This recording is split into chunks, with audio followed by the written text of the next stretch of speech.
Nous vous demandons simplement, chers collègues, d'être un peu plus délicats avec vos élèves, d'avoir une approche plus douce.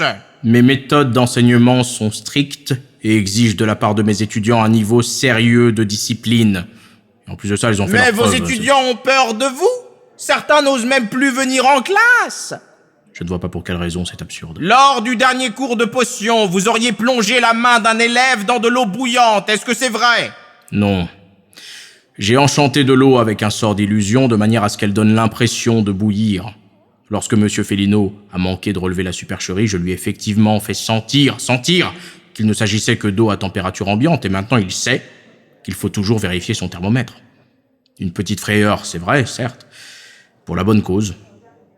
Voilà, c'est tout. Et durant le cours de divination, vous auriez dévoilé à chacun de vos élèves le jour et la date de leur mort? Vous savez très bien qu'on ne peut pas faire ça. Ils sont tous devenus dépressifs. Vous savez tout autant que moi, monsieur le directeur, que ces informations ne sont pas fiables du tout.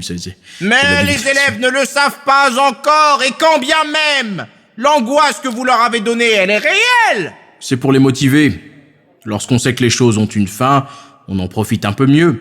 On utilise son temps à bon escient.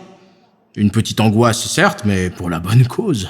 Et alors, pour couronner le tout, il paraîtrait que vous avez failli décapiter une élève lors des leçons de combat magique. Non, là, je reconnais ma faute. Cet élève a des réflexes d'asticot paralytique et ça m'était totalement sorti de la tête.